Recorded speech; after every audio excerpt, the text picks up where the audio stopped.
বস্তা ভর্তি ভালোবাসা কে না চায় বলেন তো? ভাবছেন বস্তা ভর্তি ভালোবাসা, এটা আবার কেমন কথা? হ্যাঁ ভাইয়ারা, আমাকে হচ্ছে আমার এক ছোট ভাই, নাম রাসেল।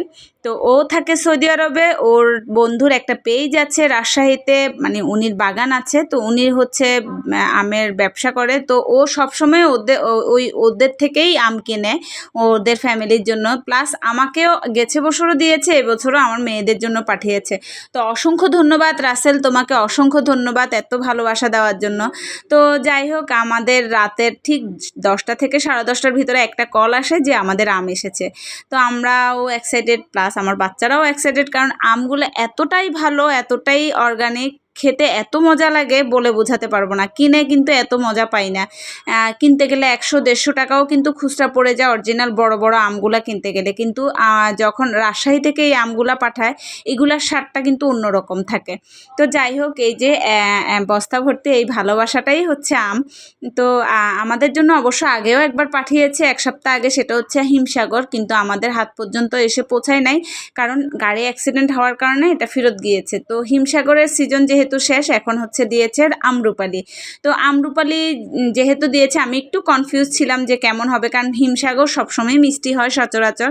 তো আম্রপালিগুলা আমি যখন বস্তাটা খুলেছে, বিশ্বাস করবেন, পাকা একটা আম পেয়েছি কাটার পরে, এত মিষ্টি বলে বোঝাতে পারবো না, অসম্ভব মজার একটা আম।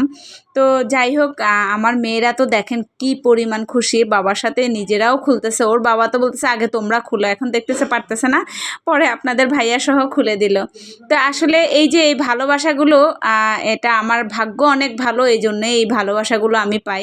এটা শুধু এই যে এমডি রাসেল যে সৌদি আরবে থাকে, ছোট ভাই, ও না, শুধু আমার এরকম অনেক ভাইরা আছে আমাকে অনেক ভালোবাসে, এবং ভালোবেসে আমার জন্য, আমার মেয়েদের জন্য অনেক অনেক গিফট পাঠায় এবং পেয়ার পাঠায়, যেটা আসলে অসংখ্য ধন্যবাদ ভাইরা। আপনাদের এই ভালোবাসাগুলো সত্যি আমি হয়তোবা মুখে বলে অনেক কিছু প্রকাশ করতে পারি না, কিন্তু মনের দিক দিয়ে সত্যি আমি অনেক খুশি হই।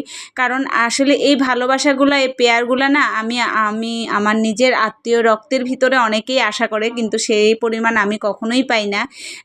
তো যাই হোক, আলহামদুলিল্লাহ, আমি যতটুকু কারো না কারো মাধ্যমে আমাকে আল্লাহ তাআলা সেই ভালোবাসাগুলো দিয়েই দেয়, কারো না কারো মাধ্যমে। যাই হোক, আলহামদুলিল্লাহ। তো সবাই দোয়া করবেন আমার ভাইদের জন্য, প্লাস আমার জন্য। আমি যেন এভাবেই সবার মন জয় করতে পারি, সবাই যেন এভাবেই ভালোবেসে যেতে পারে, আমিও যেন সবাইকে ভালোবাসতে পারি, সেই সুযোগ, সময় এবং সেই জায়গাকে যেন করে নিতে পারি। সবাই দোয়া করবেন। তো এই যে আমার মেয়েরা তো দেখেন কি পরিমাণ এক্সাইটেড, আর খুঁজতেছে পাকা আমগুলো। তো এই তো আমার মেয়ে বলতেছে দেখো আম্মু, পাকা আম পেয়েছি, কয়টা দেখো। তো আসলে সবগুলোই বেশিরভাগই কাঁচা, কারণ আমি বলে দিয়েছি যেন কাঁচা আমগুলোই আনে, কারণ আস্তে আস্তে যেন পকে। আর পাকা আম যদি দেয় রাজশাহী থেকে, আস্তে আস্তে বেশিরভাগই পচে যায়। আগেরবার অনেকগুলোই নষ্ট হয়ে গেছিলো।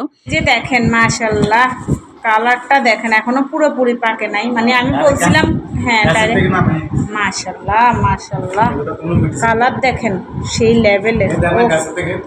হ্যাঁ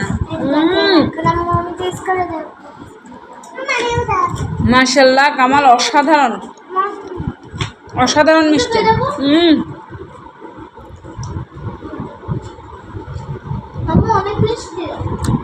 এই মেয়েটা কিছু খায় না বাপের মুখে না দিয়া।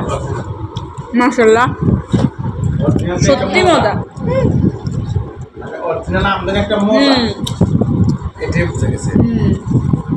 মাশাআল্লাহ মাশাআল্লাহ।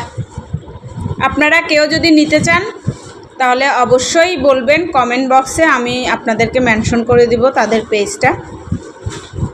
সত্যি অসাধারণ আমগুলা, মাশাআল্লাহ। আর কালারটা দেখো কি ফাইন, একদম টকটকে।